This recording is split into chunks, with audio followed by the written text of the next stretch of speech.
Assalamualaikum warahmatullahi wabarakatuh. Perkenalkan, nama saya Korato Eni Alfarina, NIM 191160405 dari Prodi D4 Keperawatan Anestesiologi Universitas Asia Yogyakarta. Pada kesempatan kali ini, saya akan menyampaikan presentasi mengenai anestesi umum dan anestesi regional beserta persiapan alat. Yang pertama, definisi dari anestesi umum.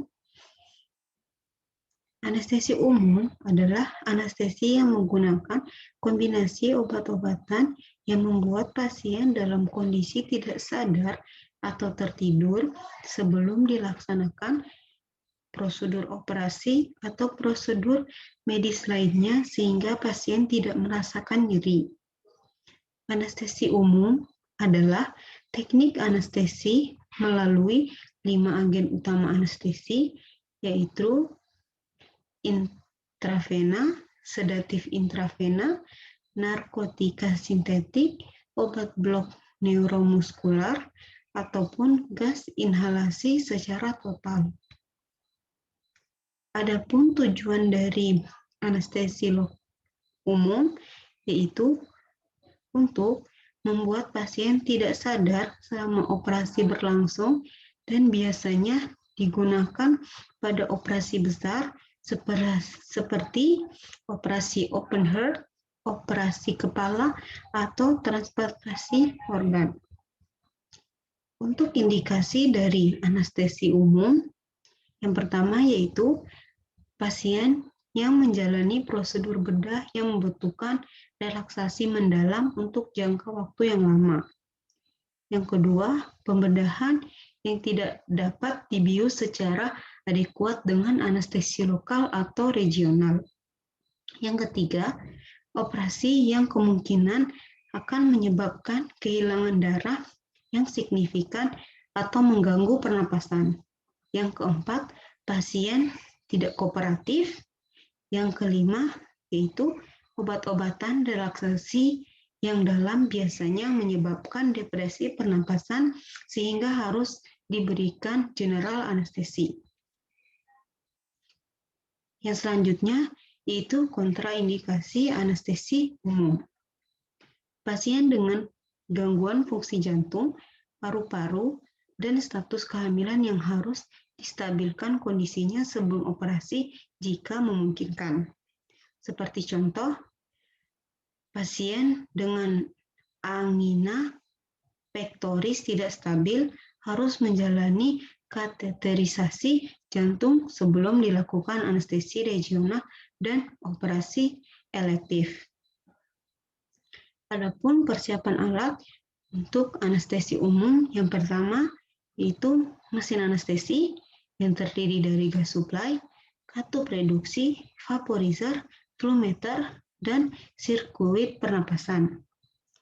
Yang kedua yaitu ampul obat injeksi anestesi dan pelumpuh otot sesuai dengan kebutuhan. Yang ketiga, statik berupa yang pertama S atau scope yang meliputi stetoskop dan laringoskop. Stetoskop berfungsi untuk mendengarkan suara paru dan jantung. Yang selanjutnya yaitu laringoskop, terdiri dari 2 bagian, yaitu bilah dan handle. Laringoskop dibagi menjadi 2 ukuran, yaitu Macintosh untuk dewasa dan Miller untuk anak-anak. Yang selanjutnya yaitu tube, terbagi menjadi 2. Yang pertama yaitu LMA atau Laryngeal Max Airway, yaitu sebuah alat untuk mempertahankan jalan napas pasien tanpa intubasi trakea yang terdiri dari tabung terhubung ke cuff oval yang berfungsi untuk mengunci laring. Yang kedua yaitu pipa endotrakea.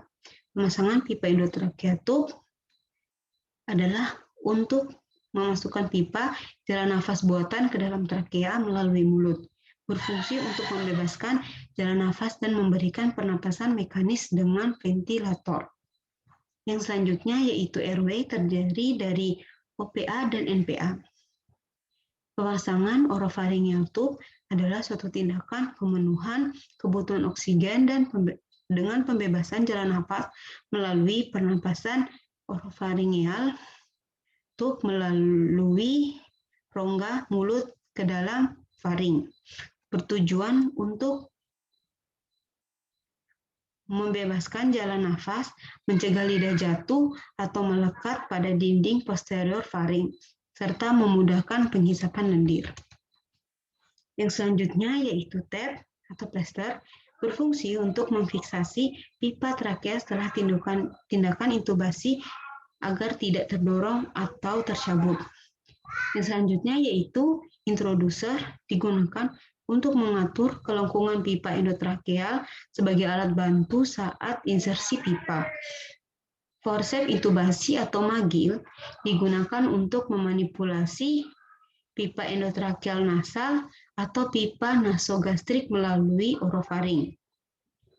Yang selanjutnya yaitu konektor, berfungsi untuk menghubungkan antara mesin respirasi atau mesin anestesi dengan sungkup muka serta penghubung-penghubung lainnya. Yang selanjutnya itu suction dan spuit.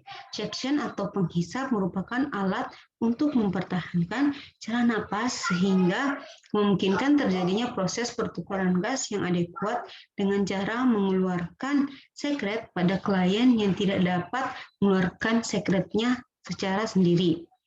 Yang keempat untuk persiapan alat intubasi, alat anestesi umum yaitu peralatan intubasi tambahan atau kateter, X-Man, CMAX, atau fiber optic scope. Yang selanjutnya yaitu anestesi regional. Anestesi regional adalah subspesialisasi anestesiologi yang berfokus pada blok anestesi lokal, saraf perifer, dan neurasik. Anestesi regional dilakukan dengan cara blok syaraf spinal, epidural maupun perifer.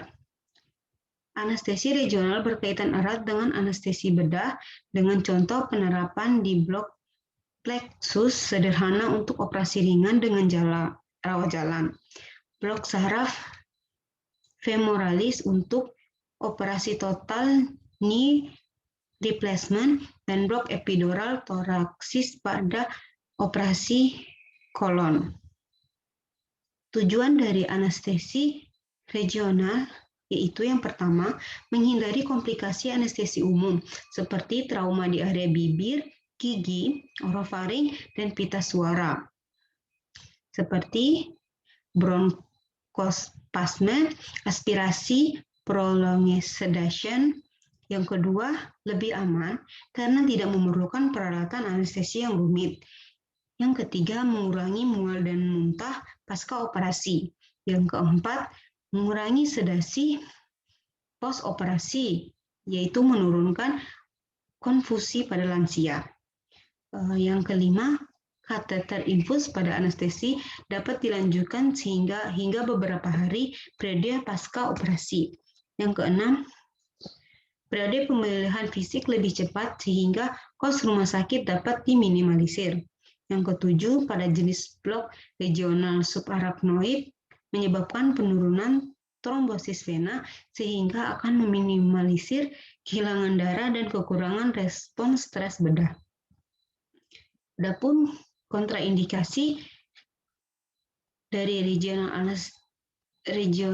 anestesi yaitu yang pertama, kontraindikasi mutlak yaitu penolakan pasien, ahli anestesi tidak berpengalaman atau tidak kompeten.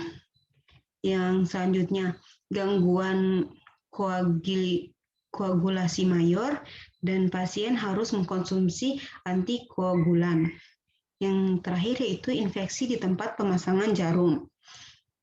Kontraindikasi selanjutnya yaitu kontraindikasi relatif. Yang pertama, pasien yang secara psikiatrik atau psikologis tidak cocok dengan teknik regional. Yang kedua, ahli bedah yang tidak nyaman dengan pasien yang terjaga.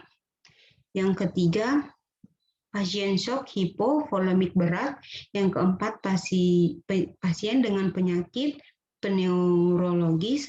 Dan yang terakhir, durasi operasi tidak pasti.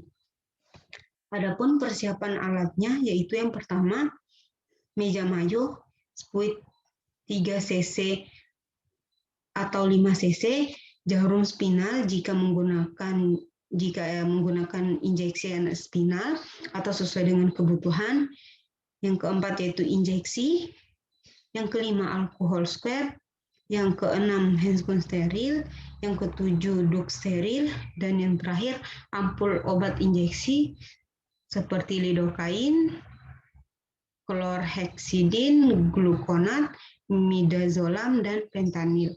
Terima kasih atas perhatiannya. Sekian presentasi dari saya. Assalamualaikum warahmatullahi wabarakatuh.